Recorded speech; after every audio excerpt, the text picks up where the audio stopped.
So the new standard is what now? Impairment. Ind AS 36. एक बार numbers revise हो जाए फिर से. Ind AS 1 was preparation and presentation of financial statements. Ind AS 2 16, 40, 41, 23, 38. Intangible assets 105.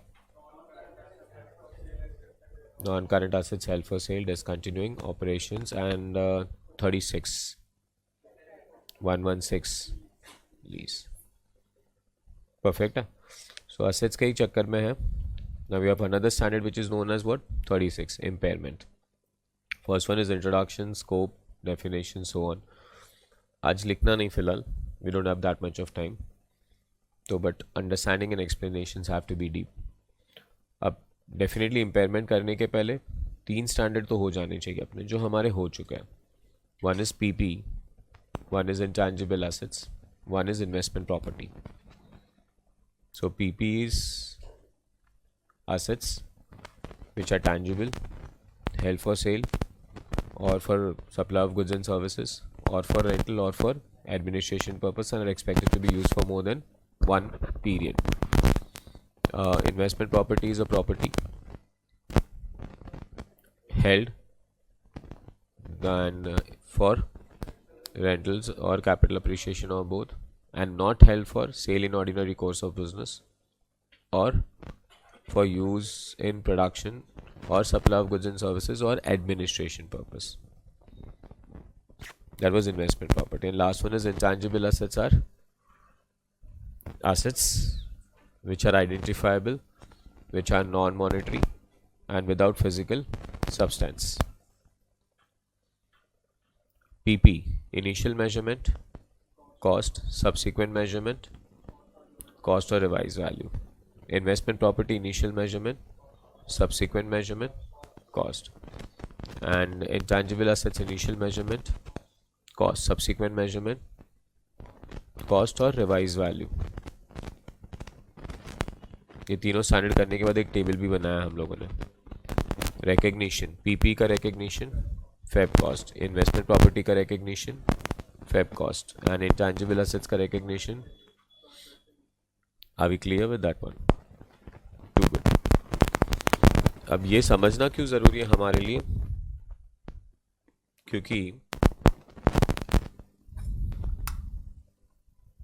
इसको ऐसे ही क्यों मज़ा आ रहा है?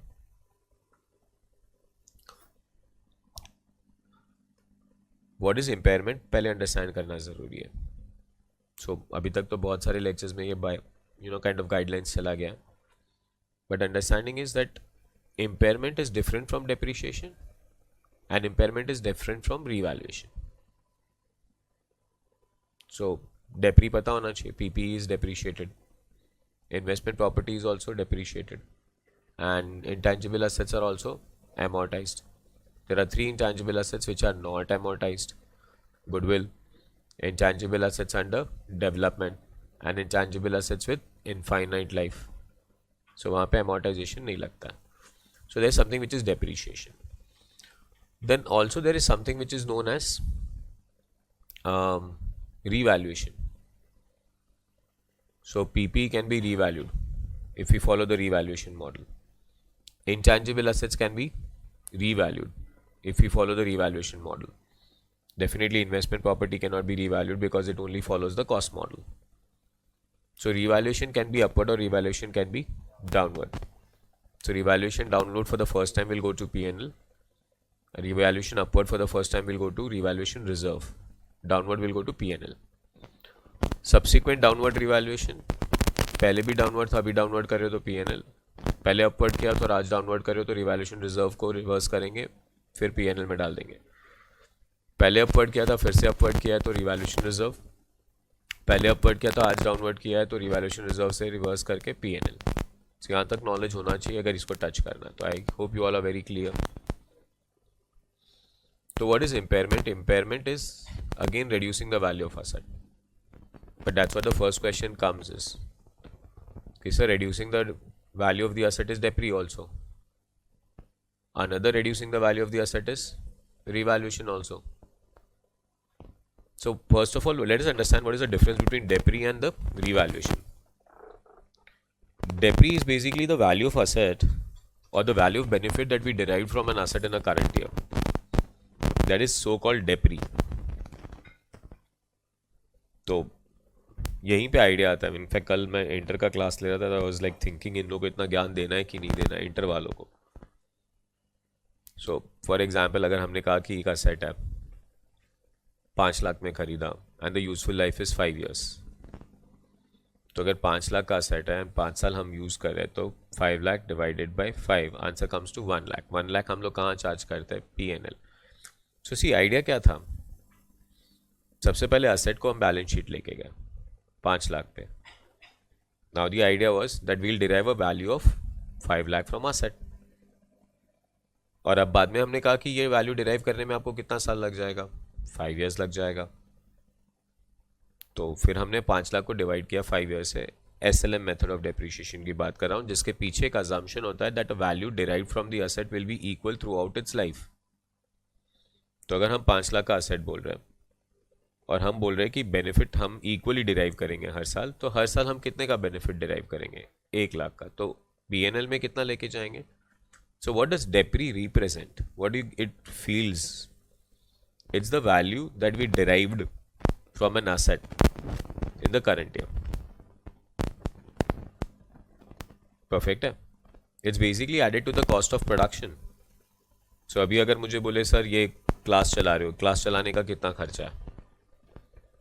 तो क्लास चलाने का खर्चा कितना है? लाइट बिल आ रहा है, प्रोफेसर कॉस्ट आ रहा है, शायद आप लेक्चर्स ऑनलाइन देख रहे हो तो ऑनलाइन एडिटिंग कॉस्ट आ रहा है. Now what people forget is कि फर्नीचर का यूसेज भी हो रहा है. And then people will start thinking sir furniture का यूसेज हो रहा है, पर फर्नीचर कहाँ जा रहा है? आप लेके नहीं जा रहे हो. You are not taking it but you using it ना. वेरेंट है तो लग ही रहा है ना. तो ये भी हमारे कॉस्ट ऑफ प्रोडक्शन में ऐड होता है. तो दैट इज डेप्री. डेप्री का फील इज कि कितने का बेनिफिट हमने इस साल डिराइव किया, वो PNL में डाल दो. परफेक्ट है. Then comes revaluation. Then comes revaluation.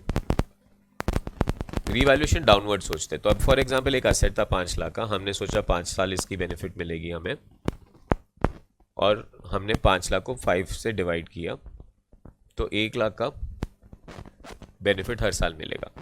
तो 1 लाख का डेप्री चार्ज कर दिया. What is the carrying amount of the asset now? 4 lakhs.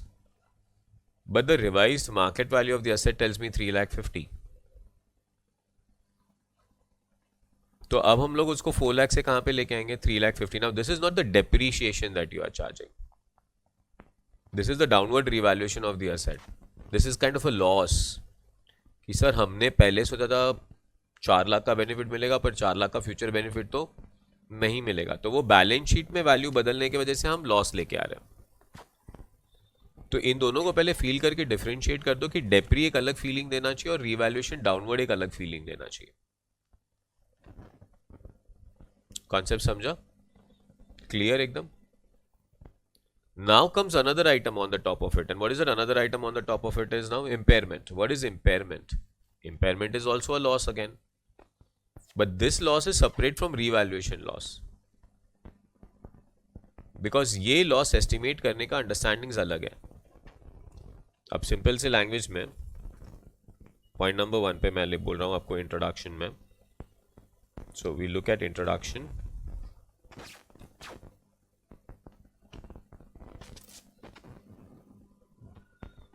So at introduction we say asset as defined by the framework and preparation and presentation of financial statement means any resource controlled by the enterprise from which future economic benefit are expected by the enterprise from that resource. So basically this is the definition of asset. बीच में कहीं करा दिया मैंने आपको ये definition. Intangible asset में asset is a resource controlled by the, I told you there are two definitions of control. Control as per control of asset and control as per Ind AS 103, that is business combination. So control over asset and control over business, दो अलग अलग चीज़. control over asset कैसे आएगा कि हम asset use कर सकते हैं और हम किसी और को asset यूज़ करने से रोक सकते हैं. Definitely from which future economic benefits are expected by the enterprise. As per the above definition, the asset represents future economic benefit and hence should be measured according to the benefit expected out of it. However, if there is a decline in the amount of benefit expected, then the asset would be revalued to reflect the amount that is expected benefit. If the carrying amount of asset is more than its recoverable amount, the excess carrying amount over its recoverable amount will be known as what? So now, how is this loss different from revaluation loss? Revaluation loss कैसे calculate करते हैं कि sir market में ये asset का value इतना है, तो हम उसको रीवैल्यू करके डाउनवर्ड लेके आते हैं. बट इम्पेयरमेंट है कि मार्केट को भूल जाओ, आने ही वाला है वहां पे, बट ये एसेट अभी हमें इतने का बेनिफिट नहीं देने वाला है. So that's why we don't calculate the revised value, we calculate the recoverable value. Downward revaluation में we said revised value, but यहाँ पे we are not talking about revised value, we are saying what? Recoverable. मतलब what are we going to recover? So if the carrying amount of the asset is less than, more than, less than its recoverable amount. If the carrying amount is not less than, is more than its recoverable amount. और उल्टा बोल दो या तो फिर if the recoverable amount is less than carrying amount. तो balance sheet पे 4 लाख है, पर अब मुझे लग रहा है मैं 4 लाख रिकवर ही नहीं कर पाऊंगा. 4 लाख रिकवरी नहीं कर पाऊंगा, तो फिर हम इम्पेयरमेंट करेंगे. The excess amount of the recoverable over is known as impairment loss. Impairment loss is carrying amount minus what guys? Recoverable amount. So introduction में for me it is very important to remember, it is very important to understand that impairment is different than depreciation and revaluation downwards.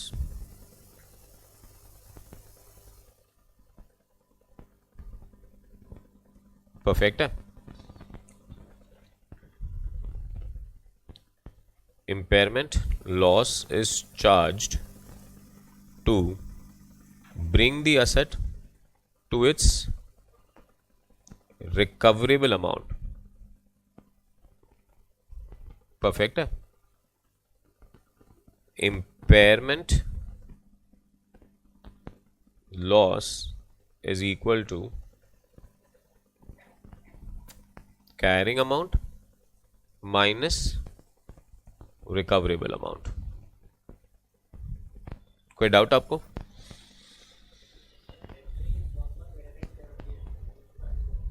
ठीक है.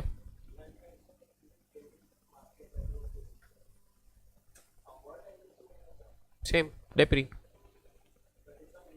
Of course.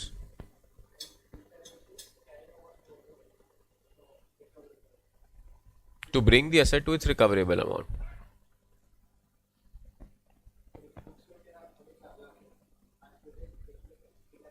बेचने पे नहीं, recover पे. Asset का recoverable amount बेचने से आ सकता है या तो असेट को यूज करने से आ सकता है. That's the difference between revaluation.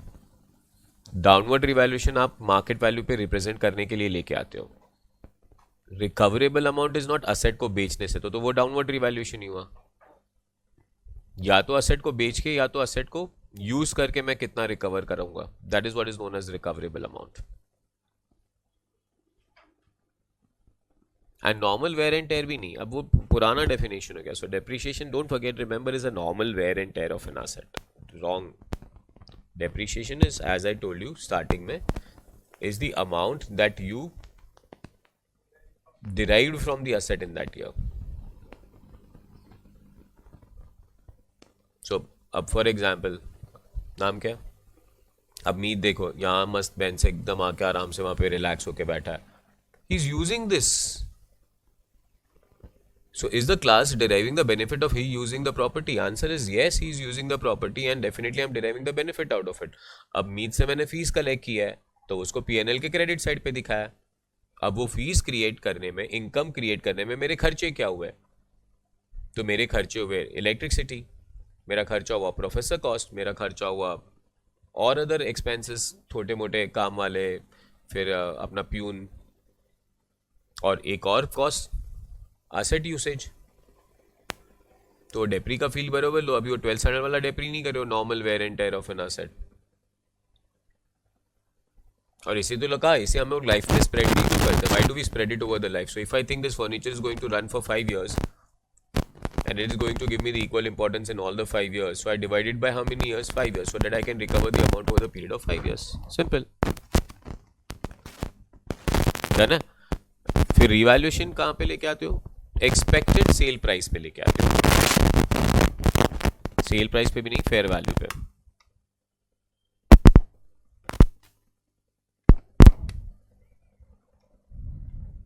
Perfect है। और रिकवरेबल अमाउंट तो वर्ड ही फील कर लो।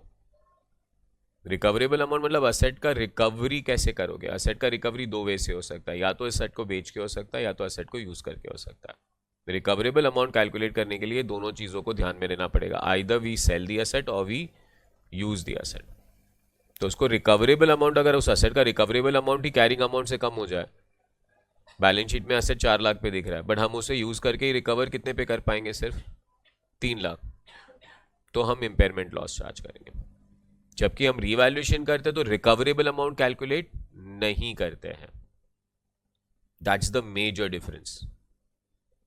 तो अभी रिकवरेबल अमाउंट है क्या? Now he is asking me the right question. So recoverable amount is higher of,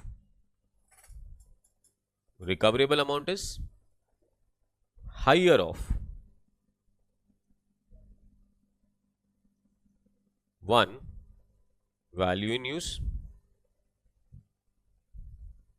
PV of all future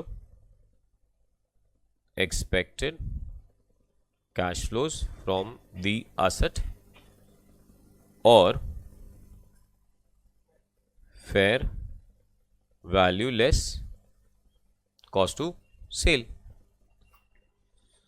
asset का revaluation करने के लिए रिकवरेबल अमाउंट निकालने की जरूरत, बट इंपेयरमेंट करने के लिए रिकवरेबल अमाउंट निकालना पड़ेगा। अब एकदम आराम से वापस वो असेट को यूज करके हम क्या डिराइव करेंगे? What can we derive from the asset? Recovery कैसे होगी? तो या तो असेट को बेच के होगी, या तो असेट को यूज करके होगी। अच्छा, असेट को बेच के मतलब क्या? Fair value less cost to sell. Asset की रिकवरी कैसे होगी या यूज करके वैल्यू कैसे मिलेगा? तो PV of all future cash flows. और अब यहीं पे प्रैक्टिकल चीज चालू हो जाती है पहले से। एक सिंगल असेट इंडिपेंडेंटली तो अपना कैश फ्लो कभी जनरेट कर ही नहीं सकता, तो इंपेयरमेंट तो कभी एक सिंगल असेट पे चार्ज होता ही नहीं है। But can you depreciate a single asset? Yes. Can you revalue a single asset? Yes. Because revaluation करने के लिए रिकवरेबल अमाउंट नहीं निकालना है, रिवैल्यूएशन करने के लिए उसका खाली फेयर वैल्यू निकालना है।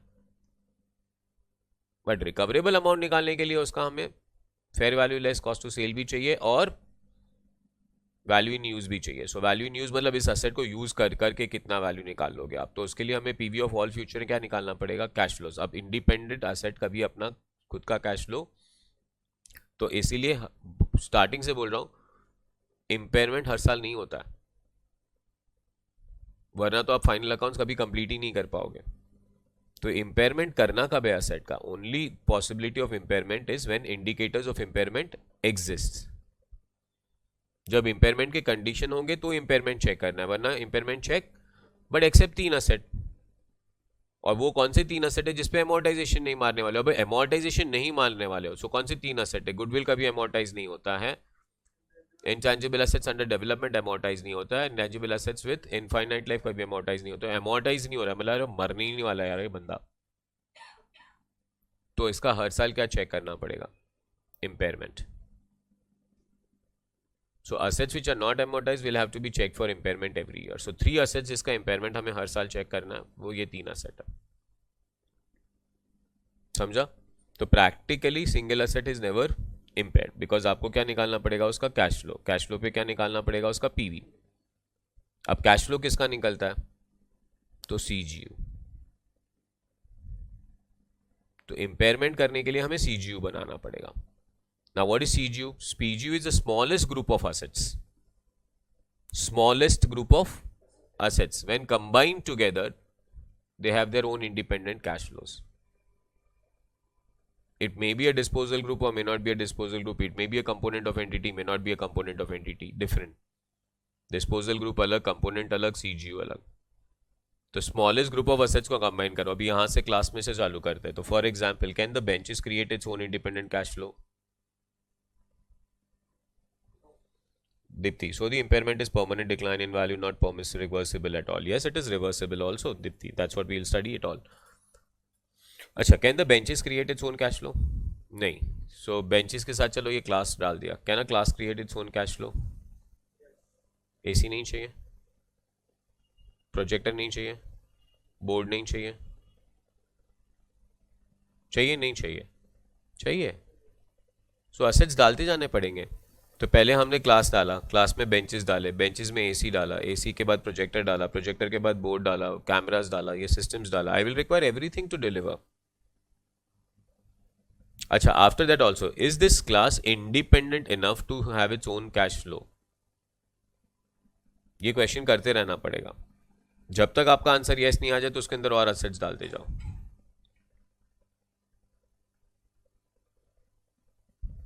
अब ये exactly clear? It's like cooking. अपने को इंग्रेडिएंट्स डालते जाने डालते जाने डालते जाने तब तक वो चीज रेडी ना हो जाए. परफेक्ट है. That is CGU. CGU is cash generating unit. तो इंपेयरमेंट करने के लिए पहले क्या बनाना पड़ेगा? सीजीयू. फिर उसके क्या एस्टिमेट करने पड़ेंगे? Cash flows, future cash flows. फिर उसका क्या निकालना पड़ेगा? पीवी. तो वैल्यू इन यूज मिलेगा. Fair value cost of sale निकालना इजी है थोड़ा, फेयर वैल्यू इन यूज निकालना सबसे कॉम्प्लिकेटेड बात है.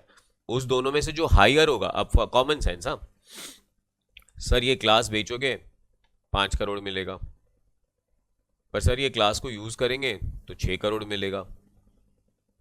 तो बेचोगे कि यूज करोगे? तो यूज करेंगे. तो recoverable amount is 6 crore now. Common sense था. So recoverable amount is not the lower of, again recoverable amount is the higher of value in use and fair value less cost to sale.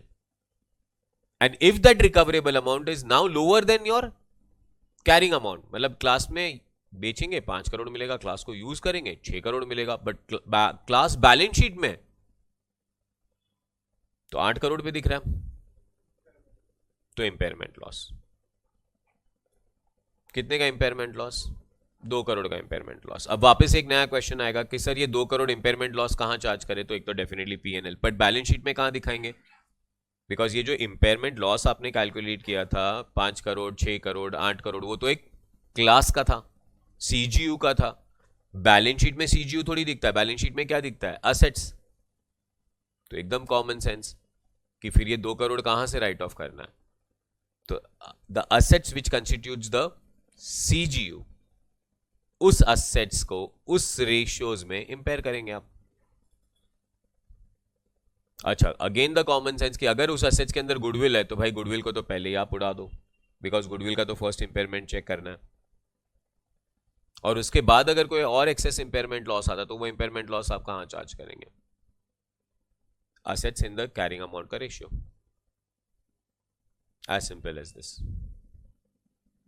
Perfect है. Scope. The standard is applied to the accounting for impairment of all assets other than inventory पे impairment check नहीं करना है, 115 पे impairment check नहीं है, 12 deferred taxes पे नहीं है, employee benefits पे impairment नहीं है, biological assets पे impairment नहीं है. biological assets पे impairment क्यों नहीं है? That's why I said कि 3 standards understand करें. I never spoke about 41. 16 आ जाएगा impairment में, 40 आ जाएगा impairment में, 38 आ जाएगा इंपेयरमेंट में, बट कौन नहीं आएगा इंपेयरमेंट में? 41. What is 41? अभी तक हमने किया नहीं है, बट मैं आपको बता देता हूं. Biological assets as per 41 should always be measured at fair value less cost to sell. It should always be measured at, मतलब initial measurement is fair value less cost to sell, subsequent measurement is also fair value less cost to sell. तो आप अगर उसको fair value to cost to sell, fair value at cost to sell ही रख रहे हो तो उतने में ही तो वो बिकने वाला है. तो फिर इसका इंपेयरमेंट का पॉसिबिलिटी है ही नहीं, बिकॉज वो fair value less cost to sell पे ही है. नॉन करंट एसेट और disposal group held for sale, इस पे इंपेयरमेंट नहीं आएगा. क्वेश्चन अगर आपको याद हो, कल हम लोग ने क्वेश्चन किया था एक, पहले इंपेयरमेंट किया था और फिर हम लोग उसको 105 में लेके आए थे, और बाद में रिवर्सल मारते वक्त भी बहुत क्लियरली बोला था, रिवर्सल मारते वक्त असेट को वही पोजीशन पे लाना है जैसे कि 105 ना हो, बट इंपेयरमेंट तो हो ही गया था. And if I am not wrong, मेरे को अमाउंट भी वैल्यू भी याद है कि 520 से 470 पे लेके आए थे आप. और 470 से 460 पे लेके आए थे बिकॉज ऑफ 105. फिर रिवर्सल मारते वक्त हमने 520 से 470 आया था, इंपेयरमेंट आता ही है. So impairment is definitely different than 105 also. अच्छा, एक बार असेट वापस 105 में आ गया तो फिर इंपेयरमेंट करने की जरूरत नहीं है. वापस क्यों जरूरत नहीं है? Common sense. Because the day you bring it in 105, you are already bringing it to carrying amount or fair value less cost to sale का whichever is less. अभी एग्जैक्टली क्लियर. तो ऑटोमेटिकली वो लेसर वैल्यू पे ही दिख रहा है और उसके बाद तो fair value less cost to sell, fair value less cost to sell चल रहा है. तो जहां पे भी असेट फेयर वैल्यू पे मेंटेन है वहां पे इंपेयरमेंट आने का कोई सवाल डेफिनेटली 109 पे भी इंपेयरमेंट पॉसिबल नहीं है. बिकॉज फाइनेंशियल असेट्स भी किस पे रहने वाले हैं? Fair value. डन है. Definition. I hope you know what is carrying amount. What is recoverable amount? Recoverable amount is higher of value in use or fair value less cost to sale. What is fair value? एक बार अभी ये definition डालने लगो दिमाग में. By the time we come to this standard, ये complete हो गया होना चाहिए. According to Ind AS 113, fair value is a price that would be expected from the sale of asset or transfer of liability between market participants in an orderly transaction at a measurement date.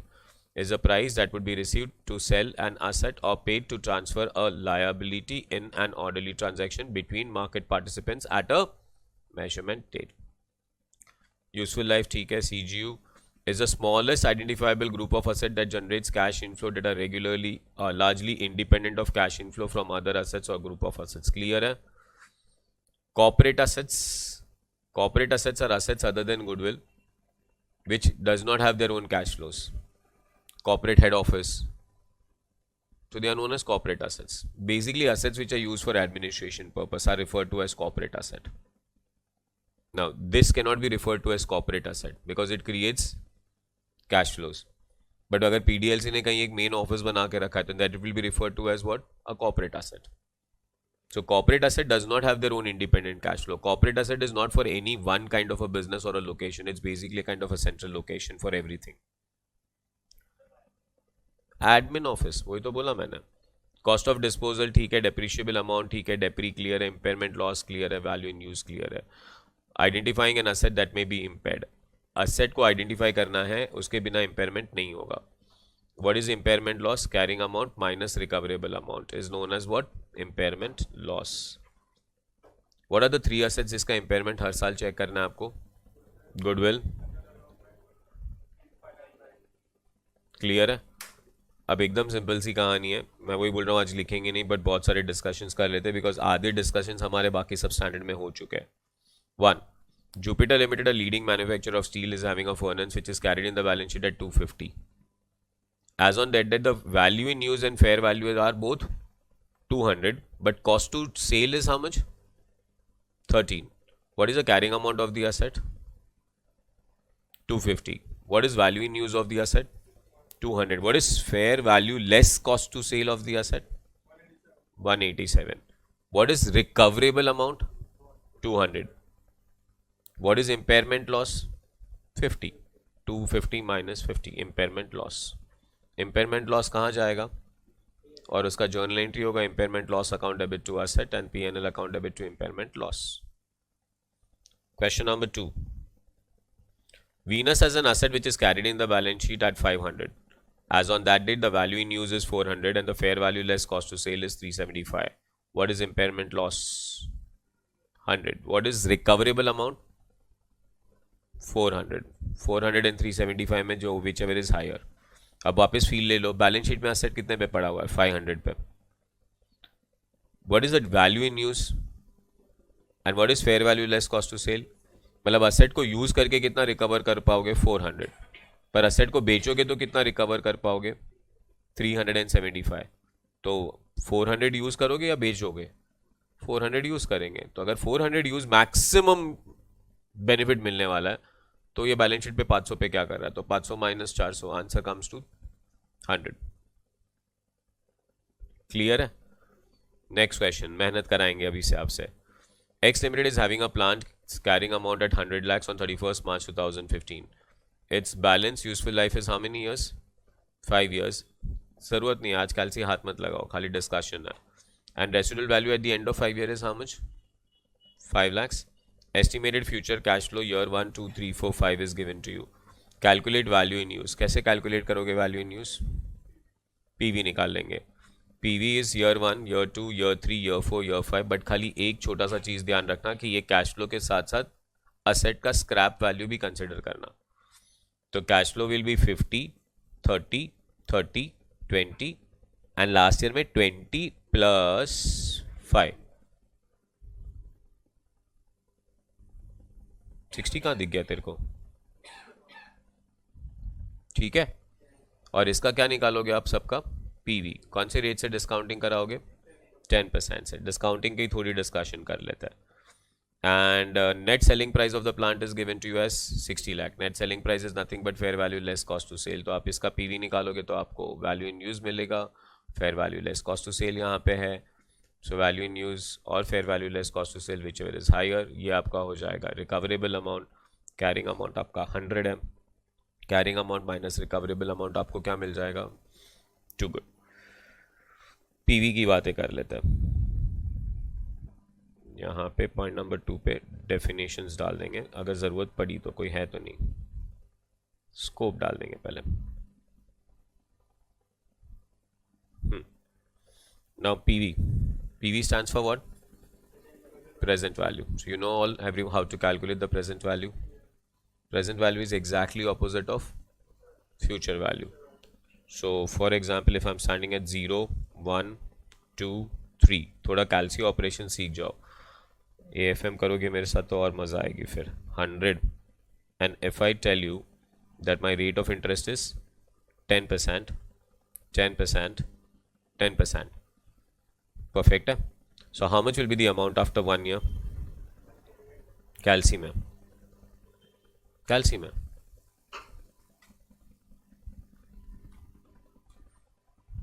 बोलो. 110, 121, 133.1. Too good. कैसे किया?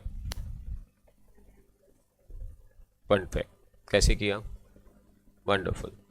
सो 100 plus 10% plus 10% plus 10%. Now that's old. Are we exactly clear with that one? So basically इसका एक अलग variation निकालते हैं. It's 1 is the base number of your calci, and always calci functions in terminology of 1. Anything multiplied by 1 is that number only ना. तो calci में आप कुछ भी डालो ना, वो उस नंबर को 1 ले लेता है. तो अगर आप calci में 100 लिख रहे हो तो वो कितना समझ रहा है? 1. आपको 10% ऐड करना है. तो इन टर्मिनोलॉजी ऑफ 1 का 10% कितना? 0.1. सो 1.1. कॉन्सेप्ट समझा? नाउ कैलकुलेटर फिर से एक बार. 100 into 1.1 is it 110? Into 1.1 is it 121? And into 1.1 is it 133.1? तो नेक्स्ट टाइम से हमें कभी भी प्लस करना होगा तो प्लस 10% प्लस 20% नहीं करेंगे. अब फैक्टर ऑफ 1 में काम करेंगे. अब एग्जैक्टली क्लियर? बिकॉज ये तो हमारा AFM में ब्रेड एंड बटर होना है. वरना फिर हम लोग अगर वो प्लस 10% पे करते रहे तो AFM सीख ही नहीं पाएंगे कभी भी.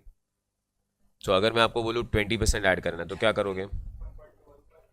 50% ऐड करना है, 30% ऐड करना है, 5% ऐड करना है, 1.05. अच्छा.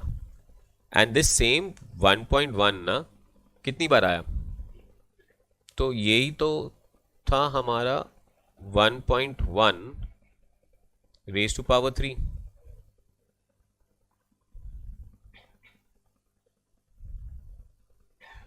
है ना? अब कैलकुलेटर में कैसे करेंगे? 1.1 raise to power 3. 1.1 into equal to आ जाएगा. कर ले. 1.1 इंटू इक्वल टू 2 बार इक्वल टू प्रेस करना पड़ेगा. परफेक्ट है ना? अगर 2 बार इक्वल टू प्रेस करेंगे तो आपके कैल्शियम में दिखना चाहिए 1.331 and that 1.331 will then be multiplied by 100 and you are going to get an answer of 133.1. Do you agree with this one? Any doubts? School वाला फॉर्मूला याद कर लो कंपाउंडिंग इंटरेस्ट का. A, that is amount 133.1 is equal to P, principal, that is 100 into 1 plus R raised to power n. School वाला formula ही था ये हमारा. So A is equal to P. ये 1.1 की जगह पे हम लोग फॉर्मूला में यहाँ पे लिखते थे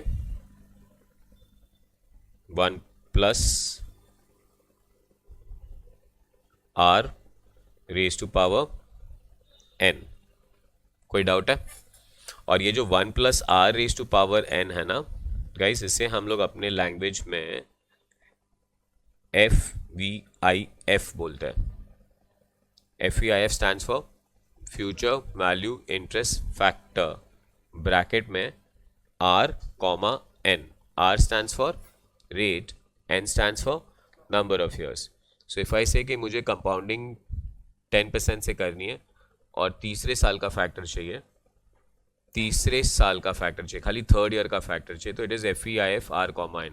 बट अगर हमें पहले 3 साल के क्यूमुलेटिव फैक्टर्स चाहिए तो it will be FVIF A R, N. Perfect है?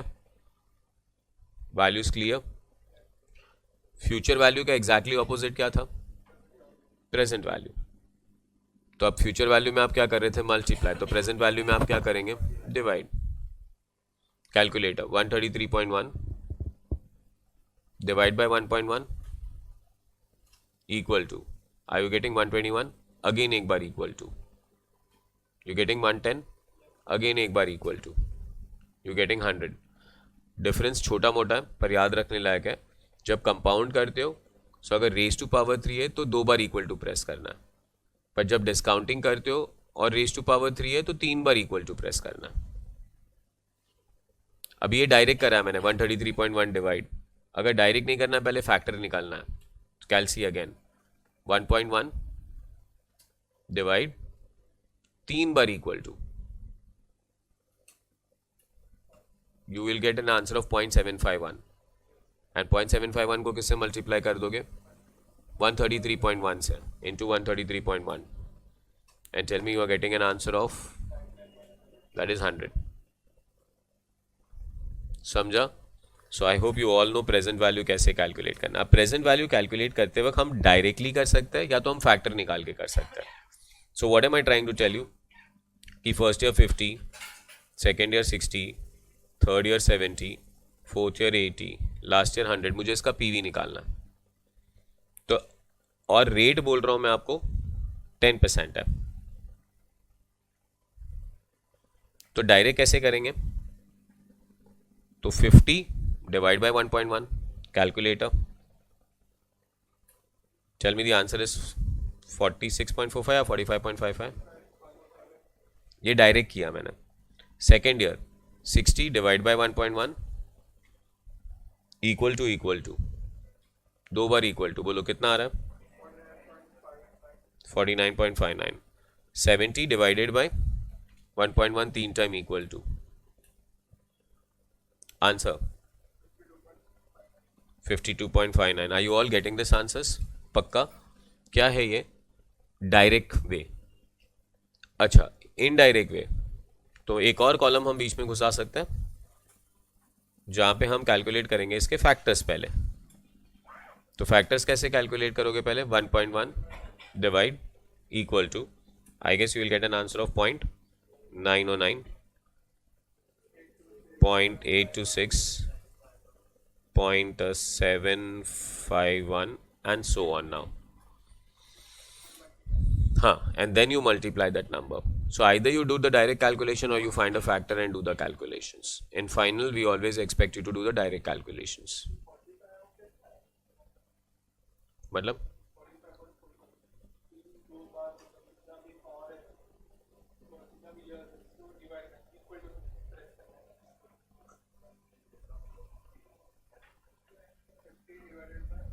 1.1 done. Second year 60 divided by 1.1 2 बार. ये फैक्टर निकालते वक्त क्या कर रहे हो? What is the thing that you are doing on factor? वो भी गलत है. अब 1 डिवाइडेड बाय 1.1 क्या है? सो 1.1 डिवाइड सीधा कैल्सी में. So there are various ways that people do it in Inter. पहला वे है 1 डिवाइड बाई 1.1 करते हैं. There are people who do 100 divide by 110. करने की जरूरत नहीं. 1.1 डिवाइड इक्वल टू मार दे तो सीधा 0.909 आ जाएगा. अच्छा, अभी 1.1 डिवाइड कर रहा है तो एक्चुअली आंसर क्या है? 1 डिवाइड बाई 1.1 ना. तो 1 की जगह पे मैंने क्या डाल दिया? 50. तो 50 डिवाइड बाई 1.1 कर दिया तो आंसर आ गया 45.5. इसलिए बोल रहा हूँ कि हम फाइनल में ये बीच वाला कॉलम का प्रैक्टिस नहीं करेंगे. एक आध दो क्वेश्चन में दिखा दूं मैं आपको, एक फर्स्ट क्वेश्चन में आज कल, बट नेक्स्ट टाइम से ये फिर ये बीच वाला फैक्टर का कॉलम गायब कर देंगे. And there are 2 reasons factor का कॉलम गायब करने का. One is the time, definitely, because factor निकालो फिर वापस उसे मल्टीप्लाई करके आंसर निकालो. Second, the answer through the factor is more diluted because आपका एक्चुअल यहाँ पे decimal is not 0.909, your actual is 0.9090999 और आपने 3 डेसिमल में डिके उसको डाइल्यूट कर दिया. परफेक्ट है. इंटर में ऑलवेज इंपॉर्टेंट होता है कि फैक्टर निकालो काम करो, फैक्टर निकालो काम करो. यहाँ पे डायरेक्ट काम करो. काफ़ी है. तो कल कंटिन्यू करते हैं. और ये स्टैंडर्ड भी फास्ट ही जाएगा बिकॉज आधा स्टैंडर्ड का नॉलेज तो हम लोग ने पहले से गैदर कर लिया. अभी खाली ट्रीटमेंट वो भी तुम लोग ने एक्चुअली देख लिया बिकॉज 105 में गुडविल पहले उठता है, ये सब हमें पता है. रिवर्सल भी हमें पता है एक्चुअली कि गुडविल एक बार कैंसिल हो गया तो reverse. Same provisions here. Goodwill once impaired cannot be reversed. And same provision with reference to reversal also, कि reversal कितना extend तक कर पाओगे. अब वहां पे क्या था? 105 का reversal कब तक possible था? Simple. As if there was no 105 जितना loss reverse किया था. अभी यहाँ पे भी same, exactly same. The reversal will be possible as if there was no impairment at all, or it's recoverable amount. देख लेंगे, मतलब वो अकॉर्डिंगली आगे जाता जाएगा. But everything is interlink. तो एवरी टाइम ना जब देखो ना तो स्टैंडर्ड्स को साथ में देखो, ऑलवेज आइसोलेशन में मत देखो. And particularly all assets. चकास है, काफी है. Thank you.